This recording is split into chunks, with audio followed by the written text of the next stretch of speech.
We are here to announce a significant law enforcement action regarding North Carolina's Public Facilities Privacy and Security Act, also known as House Bill 2.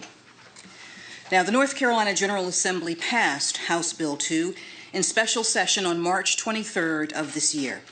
The bill sought to strike down an anti-discrimination provision in a recently passed Charlotte, North Carolina ordinance, as well as to require transgender people in public agencies to use the bathrooms consistent with their sex as noted at birth, rather than the bathrooms that fit their gender identity.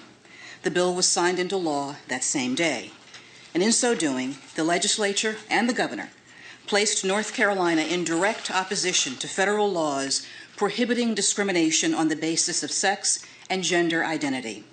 More to the point, they created state-sponsored discrimination against transgender individuals who simply seek to engage in the most private of functions in a place of safety and security, a right taken for granted by most of us. Last week, our Civil Rights Division notified state officials in North Carolina that House Bill 2 violates federal civil rights laws. We asked that they certify by the end of the day today that they would not comply with or implement House Bill 2's restriction on restroom access. An extension was requested by North Carolina and was under active consideration. But instead of replying to our offer or providing a certification, this morning, the state of North Carolina and its governor chose to respond by suing the Department of Justice. As a result of their decisions, we are now moving forward. Today, we are filing a federal civil rights lawsuit against the state of North Carolina, Governor Pat McCrory, the North Carolina Department of Public Safety, and the University of North Carolina. We are seeking a court order declaring HB 2's restroom restriction impermissibly discriminatory, as well as a statewide bar on its enforcement. Now, while the lawsuit currently seeks declaratory relief, I want to note that we retain the option of curtailing federal funding to the North Carolina Department of Public Safety and the University of North Carolina as this case proceeds. But this action is about a great deal more than bathrooms. This is about the dignity and the respect that we accord our fellow citizens and the laws that we as a people and as a country have enacted to protect them, indeed, to protect all of us.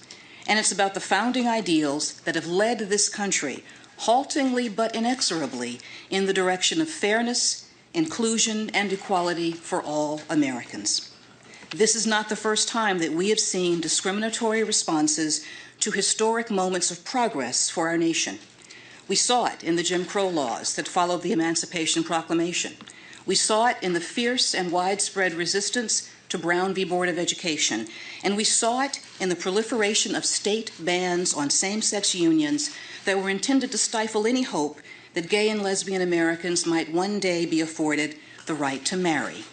And that right, of course, is now recognized as a guarantee embedded in our Constitution. And in the wake of that historic triumph, we have seen bill after bill in state after state taking aim at the LGBT community. Now, some of these responses reflect a recognizably human fear of the unknown and a discomfort with the uncertainty of change. But this is not a time to act out of fear. This is a time to summon our national virtues of inclusivity, of diversity, of compassion and open-mindedness. And what we must not do, what we must never do, is turn on our neighbors, our family members, our fellow Americans for something that they cannot control and deny what makes them human.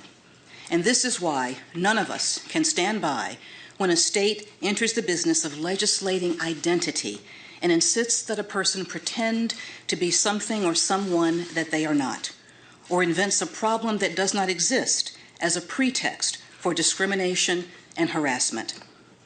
And let me speak now directly to the people of the great state, the beautiful state, my home state of North Carolina. You have been told that this law protects vulnerable populations from harm, but that is just not the case. Instead, what this law does is inflict further indignity on a population that has already suffered far more than its fair share. This law provides no benefit to society, and all it does is harm innocent Americans. And instead of turning away from our neighbors, our friends, and our colleagues, Let us instead learn from our history and avoid repeating the mistakes of our past.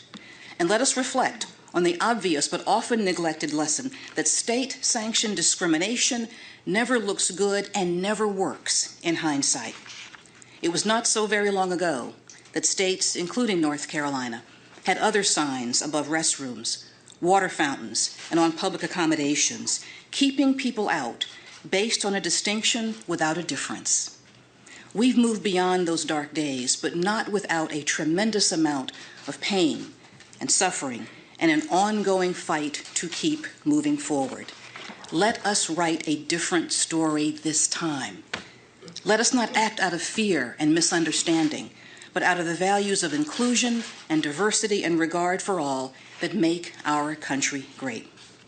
Now, let me also speak directly to the transgender community itself.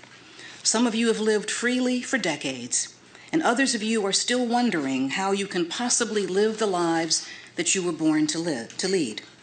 But no matter how isolated, no matter how afraid, and no matter how alone you may feel today, know this, that the Department of Justice, and indeed the entire Obama administration, want you to know that we see you, we stand with you, and we will do everything we can to protect you going forward. And please know that history is on your side. This country was founded on the promise of equal rights for all, and we have always managed to move closer to that ideal, little by little, day by day. And it may not be easy, but we will get there together. Let me also thank my colleagues in the Civil Rights Division who have devoted many hours to this case so far and who will devote many more to seeing it through.